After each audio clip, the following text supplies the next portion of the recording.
All right, so this is week 2 of our little mini leadership series that I have going here.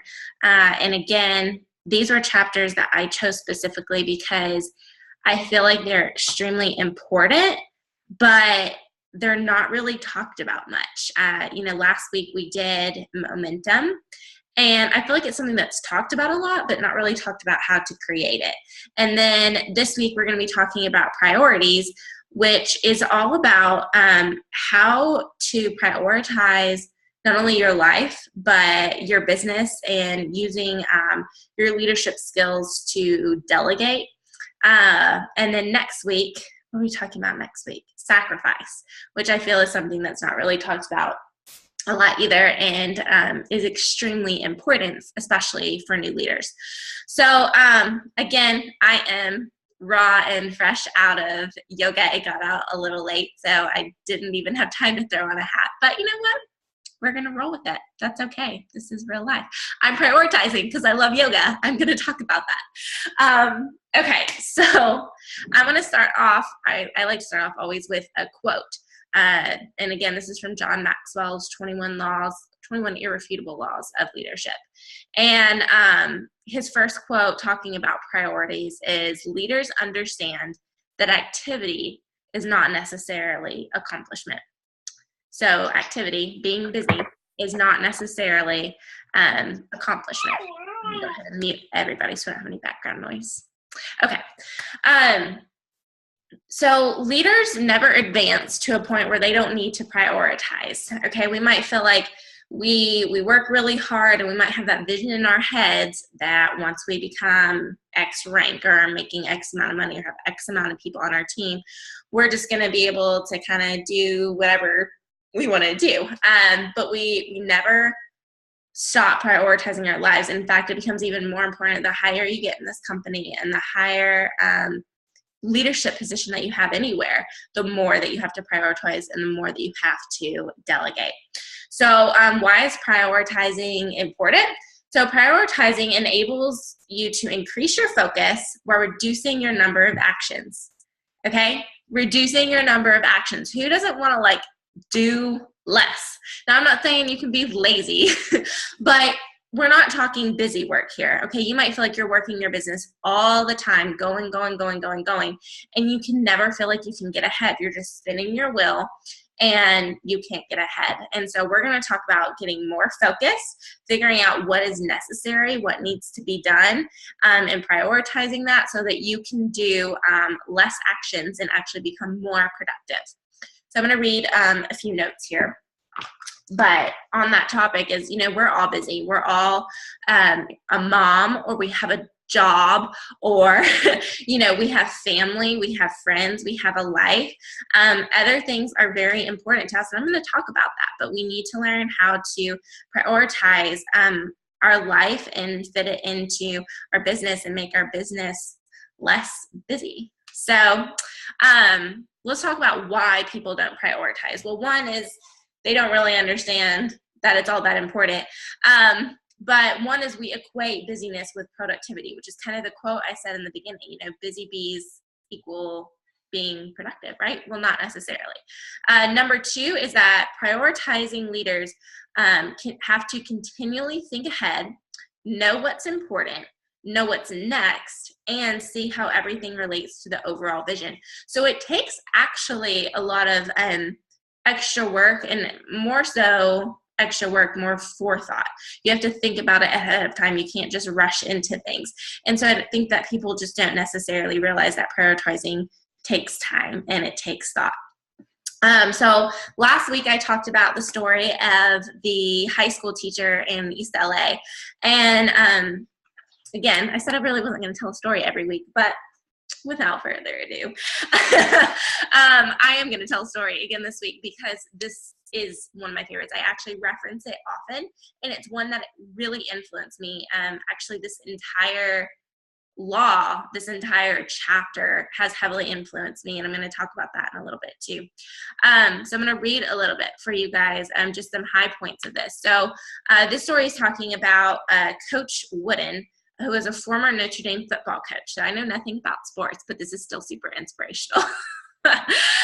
So most coaches for football and any other kind of sports, they ask players to work hard for a short amount of time and then sit over here and rest. Rush, and then sit still. So he didn't do that. And this is it's Coach Woodson. I said it wrong, I think. I typed it a couple different ways. But anyway, so he prioritized and he orchestrated every single minute of practice before they had practice. So there's none of this rushing and then waiting around. Every moment somebody was doing something productive. So every year, this is something that really stuck with me. Every year, the coach would determine a list of his overall priorities that he wanted for the team that season. So he would look at the previous season along with what he wanted to achieve in the coming season, and he would write down his main objectives for his team. So he would come up with a dozen or so objectives, and he would review those every single day before practice. So he wrote them up on a big whiteboard. I think, if not, I'm making it up, but whatever. So he wrote up on this big whiteboard his 12 objectives. And every time him and his assistant sat down to plan out the practice that day, everything that they planned out, they made sure that it was achieving one of those objectives. And I actually have a background in a degree in education, and this is very important that, so any of you teachers out there, you understand what I'm talking about. You have an objective that you're trying to meet for that classroom, a standard that you're trying to meet, and then you have to do everything that you're doing for that class period, for that practice, for that season, for that year, for that month, that week, that day. You have to make sure that it's working towards that objective. So you're becoming more focused and not just doing work that you think will be good. You actually have a purpose for your actions. Went off on a little tangent there. But anyway, so one thing that the coach did was he never scouted from other teams. He focused instead on making his team reach their full potential. And that was his main focus. He wasn't worried about being the best and recruiting people from here and here and here and trying to steal people and get more and more people. He was focused on making his team members the best that they could possibly be, playing up to their strengths. And there's a reason that I talked on this, and it's because I'm going to talk about it here in a minute, talking about building up your team's strengths and your own strengths and working within those. So I love that story, and it's very inspirational, and I read it towards the end of 2016, and so what I did was exactly what John Maxwell suggests here in a minute, and I'm going to talk about it. So let's talk about priorities and delegating. So every year, John Maxwell says that he spends 2 weeks in December reevaluating his priorities. He looks at the previous year, he looks at upcoming commitments, everything, his goals, big picture. And then he figures out what he needs to prioritize from there. And he has 2 systems in which he goes by in doing this. And like I just said, I actually sat down in December and did the same thing. And I plan on doing it about every quarter to make sure that we are staying on track. My team is staying on track, and then obviously doing it at the end of the year too. So one of his methods that he uses to prioritize his business and his life, and excuse me if I butcher this because I wrote really fast, but the Pareto principle, Pareto, Pareto principle. So that principle basically states that if you focus on your top 20%, you will get 80% of return on effort or return on investment. So if you have 10 team members, then you're going to give 80% of your time to the top 2. And so, let's talk about who your top 20% is. So a lot of you watching this are upcoming leaders, or you're already in a leadership position, or you're going to be in a leadership position. So this is a mistake that a lot of new leaders make, including myself, where you want to help everybody. You want to raise everybody up and give everyone your time. That's going to be draining. And that's not saying that you can't give your time to your other 80%, but it means that most of your focus needs to be on your top 20%, because they are the ones that are going to bring you the most of return on your effort, a return of investment. Okay, so it's not going to be, quote, a waste of your time. So how do you determine your top 20%, especially when you only have like 10 people on your team, or 20, or even 100, if you only have 100 people on your team only, but 100 people on your team, then it's only going to be, 10 to 20 people who are going to be, in that top 10 to 20%. So I determine my top 20% by those who are active and actively working their business, putting in continuous effort, those who are coachable. That's huge. I'm not going to spend a lot of my time on one-on-one training with those who aren't coachable. If I'm sitting here giving them information and giving them my time and adding value to them and sharing my experience, and then they don't take that information, then that's not someone that I want to spend time with. And then those who are willing, and those who show up, those who are active in the team pages and who participate and, join in things like this, who show that they are invested. That's who I'm going to invest in. And it's not necessarily based on their rank. You might have someone on your team who is a gold ambassador, but they don't meet that criteria anymore. They might have at one point, but they don't anymore. But you also might have someone on your team who just started a couple weeks ago, and they show all of that. That's who you invest your time in, okay? Top 20%. 80% of your time, top 20%, okay? Okay, I know it's hard, but you can do it. And trust me, just give it a little test for a little bit and do an experiment. Get back to me. Let me know how it goes. The other method for evaluating his priorities is the 3 R's. So number 1 is what is required. So this is when you ask, what's required of me? Okay, so we're held accountable by our clients and our team, but we also have a responsibility to our families, to our spouses, to our children, to our parents. And so you need to ask yourself, what must I do that no one else can do or should do for me? And so a quote from John Maxwell says, if I'm doing something that's not necessary, I should eliminate it. If I'm doing something that's necessary but not required of me personally, then I delegate it. Okay, I'm going to get more into delegation because I'm going to go on my soapbox about that here in a minute. And then the second R is called what gives the greatest return. That's a question. So this is when we talk about working in your areas of strength. Now, this is something that I recently discovered is really, really important because I feel as a human, I spend a lot of my time focusing on my weaknesses and what I'm not good at and what I wish I was better in. And, so-and-so just is so naturally good at that, and I'm not. I need to get better at that. And that's not saying that you can't improve yourself, but you need to work and focus in your areas of natural talent. And a great book to discover what your natural talents are, actually, I think it's right here behind me. There's my little cards. This is my little desk I need to clean up. It's called StrengthsFinder 2.0. Okay, I love this book. It's literally 30 pages of reading. You take a quiz online, and it tells you what your natural talents are, and then how those all intertwine together. It's very specific and individualized. There's over 5,000 different results and combinations. That might be exaggerating a little bit, but it's thousands.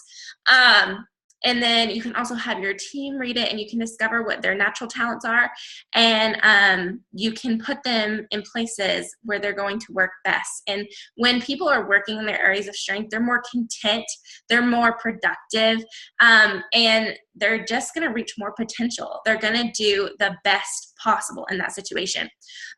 So going on to delegation, this is something that I was not very good at all. I am actually a little bit of a control freak when it comes to certain things.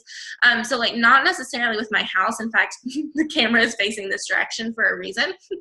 But I'm very much a control freak when I get an idea in my head and for something for business.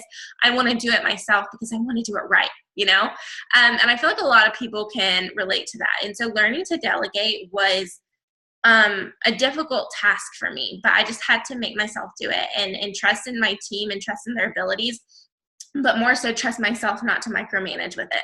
So that's something that I have, it's one of my huge priorities for the year of 2017 is delegation and building up other leaders and putting them in their areas of strength. So what I did was I learned all of my leaders' strengths and as many as I possibly can based upon that book, but also just observed it and asked them to. And I have taken on this new system, that we are putting in the team page, and, with training our level ones, and a lot of that's going to be rolling out this week. And what I've done is I saw this big, huge project, and I asked myself these questions. I said, what is required of me personally? What can no one else do? And there was very few things that no one else could do. And then I thought, okay, based upon their strengths, who would be the best person for this? Who would be the best person for this? Who can I ask for input on that? And who do I trust their opinion? And I really put everyone, or at least attempted to, put everyone in an area of their expertise, so that they could help me. And I didn't have to do not anything. I didn't have to do everything. And not only was that cleared up a lot of space for me to spend time with my family.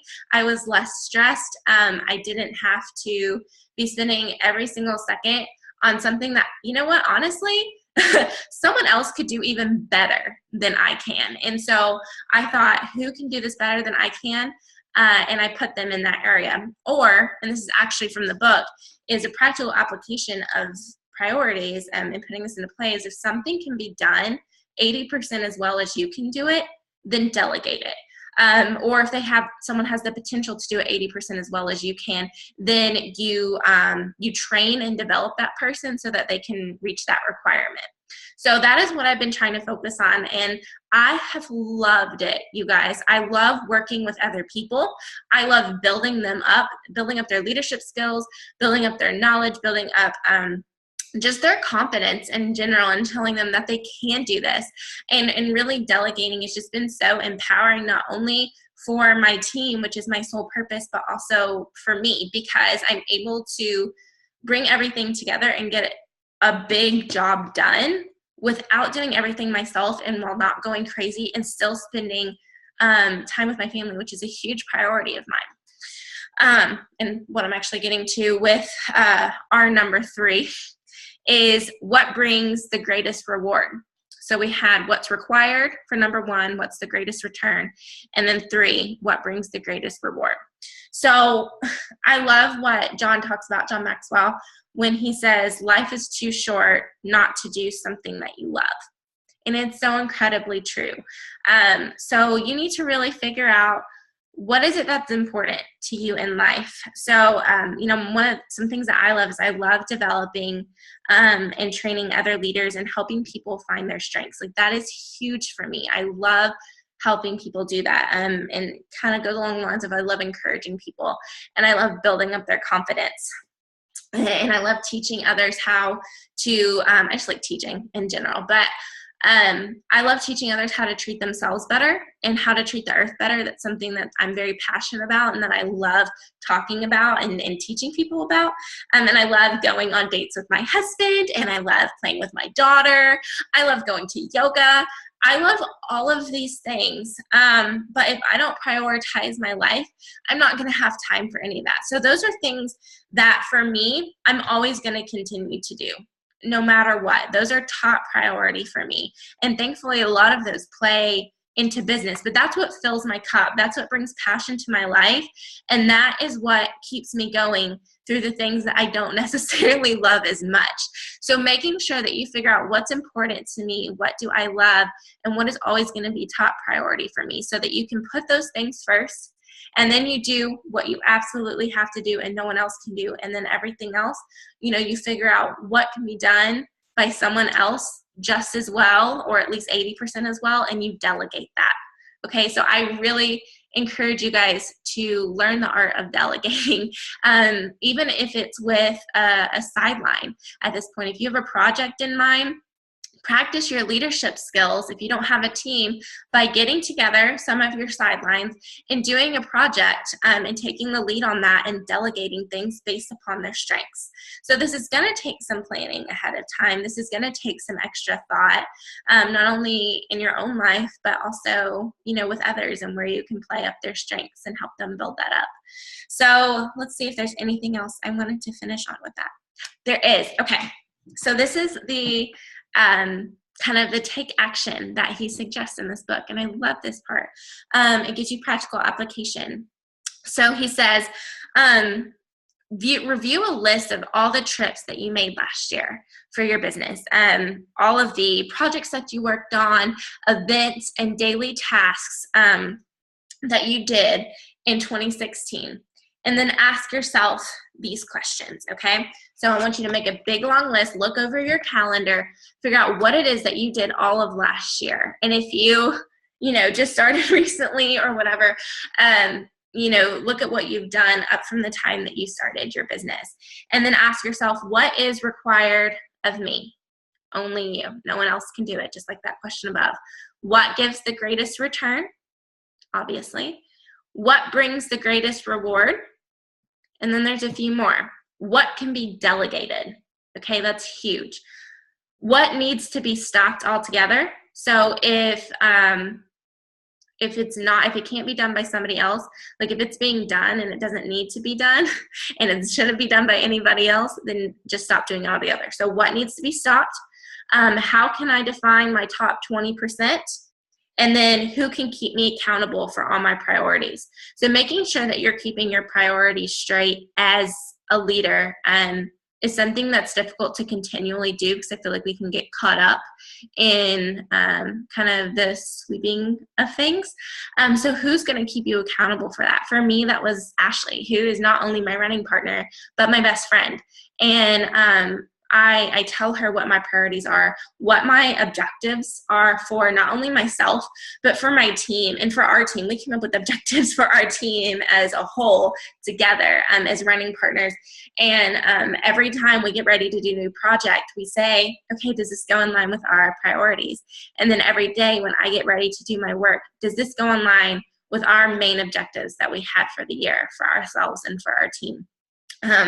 So before you do anything, before you take the next step, I want you to think about, does this fit in with my priorities that I have for my life? And everyone's is going to be different based upon what you love and what brings you passion. But I highly encourage you to ask yourself these questions and then to learn to delegate, because again, like I said, it is not only empowering for those that you ask to help you out, but it's also empowering for yourself to realize that you are leading a team and that you're being productive without overworking yourself and burning yourself out. Okay? All right. I'm going to keep it short. That's it. Short and sweet. Next week, we are going to talk about sacrifice. Same time, same place, same link, whatever. And this is one that you don't want to miss. Okay? It's a little bit daunting and a lot of humbling, but it's really important. All right. I love you guys. Thank you for hopping on. I really appreciate you taking the time. And I will see you guys later this week. We have another Zoom coming that I have to announce, but I will also see you next Monday at 7:30 Central. I feel like a TV show. Like on Disney Channel. 8:30 Eastern, 7 o'clock Central. Okay, sorry. I'm going to go. Bye, guys.